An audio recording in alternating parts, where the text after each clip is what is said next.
जो करप्ट लीडरों ने, भ्रष्टाचारी नेताओं ने सोचा नहीं था आज तक, वो सब 2014 के बाद हो रहा है। और कई सारी मंथन चिंतन और इमेजिनेशंस हम कह सकते हैं उन सभी लीडरों की जो ये चाहते थे कि भाजपा सत्ता से हटे, प्रधानमंत्री हटें। उन्होंने काफी सारा विचार बनाए थे कि इस बार तो यूपी से जाएंगे, वहां से जाएंगे, लेकिन ऐसा हुआ नहीं। उल्टा प्रचंड बहुमत से 4 राज्यों में भाजपा की सरकार वापस बनी। तो सभी के, हमें लगता है कि सभी के सभी जितने भी विश्लेषण, ये लोग बुद्धिजीवी लोग जो थे, नेता जो थे, जो विश्लेषण कर रहे थे, वो उनकी सारी विश्लेषण धराशायी हो गए।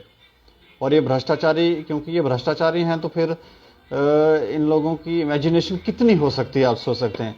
इनके सारे, इन्होंने जो भी आज तक रचनाएं की थी, जिस तरह से ये लोग हर डिपार्टमेंट पर कब्जे कर कर, हर विभाग पर कब्जे कर कर और उनसे अपने मतलब के कार्य करवाए थे, वो सारी जो चीजें थी वो धीरे धीरे धराशायी होती जा रही हैं। और लोगों ने भी एक्सपेक्ट नहीं किया था कि इस तरह की चीजें हो सकती हैं। और भाजपा की जीत के पीछे क्या योगी हैं, प्रधानमंत्री मोदी हैं, या उनका हर एक कार्यकर्ता है। और इससे जम्मू के लीडर भी काफी उत्साहित हैं कि हमारी भाजपा के जो लीडर हैं वो जीत रहे हैं, हमारी पार्टी जो है वो धीरे धीरे आगे बढ़ रही है, फल फूल रही है। इस पर चर्चा करेंगे। चर्चा करने के लिए हमारे साथ वेद शर्मा हैं, जो ऑल सेल्स को इंचार्ज हैं जम्मू कश्मीर के भाजपा की तरफ से। सर, आपका बहुत बहुत स्वागत है। धन्यवाद दीपक जी। अच्छा, मैंने कहा भ्रष्टाचारी और करप्ट लीडर जो इमेजिनेशन लगाकर बैठे थे कि इस बार ये हो जाएगा, इस बार वो होगा, लेकिन वो सारी चीजें धराशायी होती जा रही हैं और धीरे धीरे धीरे धीरे धीरे भाजपा जो है वो आगे बढ़ रही है। उत्साहित हैं आप सभी लोग, क्या क्या कहेंगे? बिल्कुल दीपक जी, 23 फरवरी को भी आपने मेरा इंटरव्यू लिया था। जी जी। और उस दिन 4th राउंड की जो है इलेक्शन यूपी में चल रही थी, बाकी गोवा और उत्तराखंड में समाप्त हो चुकी थी। उस दिन भी मैंने यही कहा था कि हम 4 राज्यों में पूर्ण बहुमत से गवर्नमेंट बनाएंगे और पंजाब में हम कोलेशन में गवर्नमेंट में आएंगे। ये मेरा, उस दिन भी आपने यही कहा था कि ये ऐसा नहीं हो पाएगा, यूपी में बड़ा टफ कंपटीशन है। लेकिन मैंने कहा था जो हमारे प्रधानमंत्री श्री नरेंद्र मोदी जी की जन कल्याण नीतियां हैं, जिससे हर एक वर्ग को फायदा हुआ है, हर एक छोटे से छोटा जो आखिरी कोने पे बैठा हुआ आदमी है, व्यक्ति है, उसको वो बेनिफिट मिले हैं। और सारी दुनिया जातिवाद को पीछे छोड़कर, जो यूपी में जातिवाद की राजनीति चलती थी उसको पीछे छोड़कर हिंदू, मुस्लिम, सिख, ईसाई सब ने इकट्ठे हो गए। डेवलपमेंट, योगी जी के 5 साल का जो डेवलपमेंट का दौर चला, जिसमें शांति रही, कोई दंगा फसाद नहीं हुआ, उसके ऊपर और प्रधानमंत्री की जो हमारी पूरे देश में डेवलपमेंट है और जो स्कीमें आ रही हैं, उससे लोग बहुत ही खुश हैं। ये एक किस्म का लोगों ने स्टैंप लगाई है कि जो सेंटर में गवर्नमेंट है और जो हमारी स्टेटों में गवर्नमेंट थी वो बहुत बढ़िया से काम कर रही है, इसलिए दोबारा रिपीट हुए हैं। उत्तराखंड में भी हम रिपीट हुए, मणिपुर में भी रिपीट हुए, गोवा में भी रिपीट हुए और यूपी में तो इतना अच्छा रिपीट हुए हैं कि कोई सोच नहीं सकता था। बाकी सारी अपोजिशन एक हो गई थी, फिर भी हमने प्रचंड बहुमत नहीं, आपके लीडर कैपेबल हैं कि प्रधानमंत्री को आता कैसे काम लिया जाए? सारा एक टीम वर्क होता है। प्रधानमंत्री का नेतृत्व तो हमें जो मिला हुआ है, ये पूरे वर्ल्ड में किसी को नहीं मिल सकता है। इतने ईमानदार छवि के और दिन रात 18 घंटे 24 घंटे में से काम करने वाले वो प्राइम मिनिस्टर हैं हमारे।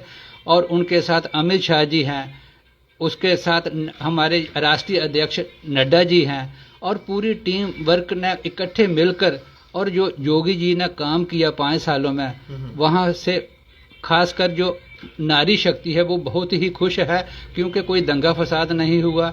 उनकी सिक्योरिटी के हिसाब से पहले तो वो डरते थे, शाम को 6 बजे के बाद बाहर नहीं निकल सकते थे, उनको डर लगता था, गुंडे बदमाश होते थे। तो 5 सालों में कोई भी ऐसी घटना नहीं हुई है।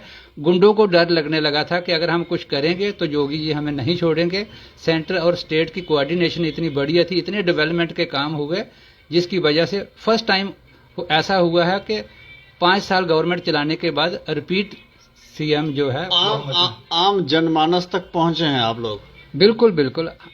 जहाँ जहाँ भी हमारा सेंटर नेतृत्व की तरफ से हर स्टेट में भाजपा जो है, चाहे वो गवर्नमेंट में है या नहीं है, हम जो जन कल्याण के काम है वो बढ़ चढ़ कर हर जगह पे करते हैं। पिछली उसमें भी मैंने कहा था कि अभी कोविड के टाइम पे जम्मू में इतना वॉलंटियर जो हमारे भारतीय जनता पार्टी के थे, इतना बढ़ चढ़ के अपनी जान की परवाह ना करते हुए लोगों की हमने सेवा की है। और जितनी भी सेंटर की स्कीमें आ रही हैं उसमें सारे हमारे जो भी भाजपा के कार्यकर्ता हैं अलग अलग डिपार्टमेंट बना के उसमें सेवा में जुटे हुए हैं। अब जम्मू कश्मीर की बात कर लेते हैं कि हमारे यहाँ जो लीडर हैं भाजपा के, वो इतने सक्षम हैं कि आने वाले समय में इलेक्शन में लोग उनको वोट देंगे? बिल्कुल सक्षम है जी, क्यों नहीं। आप पिछली बार तो हमें जब 2014 में इलेक्शन हुई थी तब तो कांग्रेस स्ट्रांग पोजीशन में थी, फिर भी हम 25 सीटें जीत गए थे। अब कांग्रेस का तो पूरे हिंदुस्तान से नामो निशान मिट गया है। एनसीपी जो जम्मू रीजन में उसका दबदबा था वो भी खत्म हो चुका है।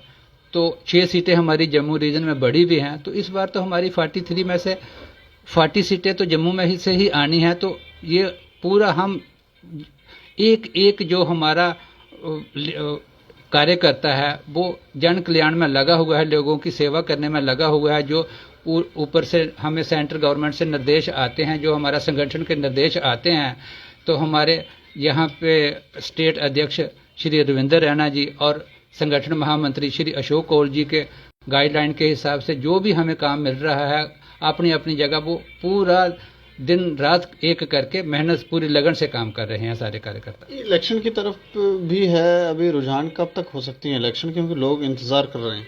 बिल्कुल बिल्कुल। देखो, जिस दिन यूपी की इलेक्शन खत्म हुई 7 मार्च को, उसी दिन हमारे राष्ट्रीय अध्यक्ष श्रीमान जेपी नड्डा जी जम्मू का दौरा किया, वैष्णो देवी में माथा टेका और कटरा में हमारी जो हमारे स्टेट के जो ऑफिस ब्यूरो हैं और कोर कमेटी के मेंबर हैं उनके साथ मीटिंग हुई। तो उन्होंने साफ संकेत दे दिया कि इलेक्शन जो है उसका आप इंतजार अनाउंसमेंट का मत कीजिए, आप इलेक्शन की तैयारी में दिन रात जुट जाइए, क्योंकि इस साल के अंत तक हमारे होम मिनिस्टर अमित शाह जी ने पहले ही कहा है कि डीलिमिटेशन की प्रोसेस जैसे ही खत्म होगी उससे 6 से 8 महीने में इलेक्शन होनी है। 5 मई को हमारी डीलिमिटेशन का प्रोसेस खत्म हो जाएगा और हमारी अक्टूबर नवंबर में इसी साल इलेक्शन होनी है। और हम पूरे तन मन से लगे हुए हैं इलेक्शन की तैयारी में और लोगों की सेवा में। तो मतलब इलेक्शन हो ही सकते हैं? हाँ, इसी साल डीलिमिटेशन अगर एक्सटेंड नहीं होती है, वैसे होने की कोई चांसेस नहीं है, तो 5 मई को उसका पीरियड समाप्त हो जाएगा और अक्टूबर नवंबर में हमारी स्टेट की इलेक्शन होनी है। और हर कोई, चाहे वो पॉलिटिकल हमारे भाजपा के कार्यकर्ता या नेता हैं या आम लोग हैं, वो यही चाहते हैं कि जल्दी से जल्दी इलेक्शन हो, क्योंकि इलेक्शन के बाद जो अपना मैंडेट आता है उससे लोगों की समस्याएं जल्दी से जल्दी हल हो जाती हैं। 4 राज्यों में जो जीत मिली है उससे कितनी एनर्जी, कितना उत्साह बढ़ा आप लोगों का? हमारा बहुत ज़्यादा उत्साह हर एक का बढ़ा हुआ है, क्योंकि कुछ लोग हमें ये सोचते थे कि ये मोदी लहर है, ये थोड़े टाइम के लिए है, अब मोदी लहर नहीं रही है। लेकिन वो लहर तो तब होती है कि जब किसी ने काम हमारे दिन ब दिन बढ़ते जा रहे हैं, जो जन कल्याण की नीतियां हैं वो दिन ब दिन ज़्यादा ही हो रही हैं, सेंटर की स्कीमें ज़्यादा से ज़्यादा आ रही हैं और J&K में तो इतनी ज़्यादा डेवलपमेंट की स्कीमें आ चुकी हैं, आपके सामने ही है कि जितना ये डेवलपमेंट हो रही है एम्स की, अब दिन रात काम लगा हुआ। इस साल के एंड तक OPD भी शुरू हो जाएगी, रिंग रोड बिल्कुल बहुत तेज़ी से चल रहा है, तभी रिवर फ्रंट पे काम शुरू हो गया है। तो ये सारी चीज़ें, बाकी इसके अलावा हर डिस्ट्रिक्ट में एक मेडिकल कॉलेज बन चुका है। तो पहले ये सब कुछ नहीं था और इतनी जल्दी से डेवलपमेंट का जो टाइम होता है, टाइम फ्रेम सारे काम हो रहे हैं। अगर किसी का 1 साल का टाइम है तो वो विदिन 1 ईयर ही उसको कंप्लीट करना है, अगर 2 साल का है तो 2 साल के अंदर ही कंट्रैक्टर को वो कंप्लीट करना है, ताकि हमारी कास्टिंग भी जो बजट है उसके हिसाब से रहे और लोगों की सेवा भी जल्दी से जल्दी हो सके। चलिए, शुक्रिया हमसे बातचीत करने के लिए। धन्यवाद दीपक जी। आप इसी तरीके से हमारी जो डेवलपमेंट की गति है उसको लोगों तक पहुंचाते रहें, ताकि लोगों को भी इन चीज़ों का एहसास और पता चले कि भारतीय जनता पार्टी किस तरीके से जम्मू कश्मीर के लोगों की भलाई के लिए काम कर रही है। धन्यवाद। जय हिंद, जय भारत। भाजपा के कार्य से यूं तो हम कह सकते हैं जो रुझान आए हैं 4 राज्यों के अंदर, उससे तो ऐसा लगता है कि लोग काफ़ी खुश हैं। लेकिन क्या जम्मू कश्मीर के अंदर लोग भाजपा के लीडरों से खुश हैं या नहीं? आप लोग अपनी राय ज़रूर रखें और देखते रहें दैनिक सवेरा समाचार। मुझे और मेरे सहयोगी राजेश लोकोत्रा को दें इजाज़त। नमस्कार।